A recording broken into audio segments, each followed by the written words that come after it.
मनोज जरांगे पाटलांनी पुन्हा एकदा उपोषणाचा इशारा दिलाय। सरकारने अधिसूचना काढल्यानंतर देखील जरांगेंनी पुन्हा आक्रमक भूमिका घेण्याचे संकेत दिलेले आहेत। त्यामुळे निवडणुकांनंतर पुन्हा एकदा जरांगे विरुद्ध सरकार असा संघर्ष पेटण्याची शक्यता आहे। पाहूयात या संदर्भातला हा खास रिपोर्ट। जरांगे पाटलांचा पुन्हा उपोषणाचा इशारा। 6 जून पर्यंत आरक्षण न दिल्यास उपोषणाला बसणार। विधानसभेची तयारी करण्याचेही जरांगेंचे संकेत।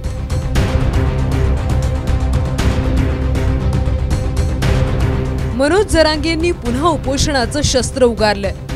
सरकारने 6 जून पर्यंत मराठा समाजाला आरक्षण न दिल्यास 5 जून पासून पुन्हा उपोषण सुरू करण्याचा निर्धार जरांगेंनी व्यक्त केला। आरक्षण न दिल्यास मराठा समाज विधानसभेची तयारी करणार असल्याचा इशाराही जरांगेंनी दिलाय। जरांगे यांनी मुंबईतल्या चैत्यभूमीवर डॉक्टर बाबासाहेब आंबेडकर यांना जयंतीनिमित्त अभिवादन केल्यानंतर ही माहिती दिली आहे।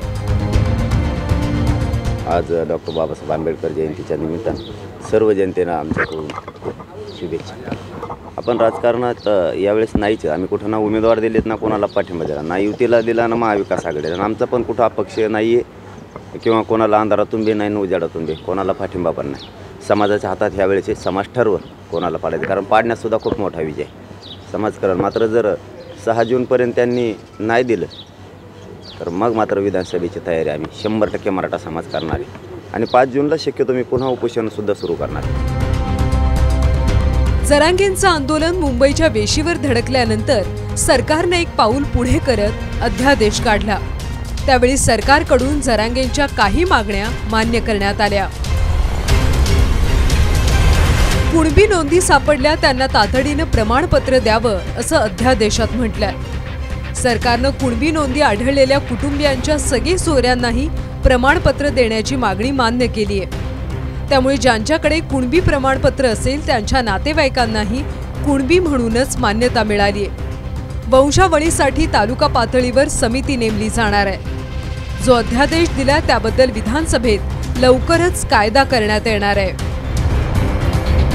सरकारने अधिसूचना काढली असली तरी जरांगेंच्या सर्व मागण्यांची अजून पूर्तता झाली नाही। जरांगेंनी काय मागण्या केलेल्या आहेत त्यावरही एक नजर टाकूयात। सगळे सोयरे शब्दाच्या कायद्याची अंमलबजावणी करण्यात यावी। नोंदी सापडलेल्या 57 लाख मराठ्यांना कुणबी प्रमाणपत्र वाटप करण्यात यावं। राज्यभरातल्या मराठा आंदोलकांवरचे सर्व गुन्हे मागे घेण्यात यावेत। हैदराबादचं गॅझेट स्वीकारण्यात यावं। शिंदे समितीला वर्षभराची मुदत देण्यात यावी।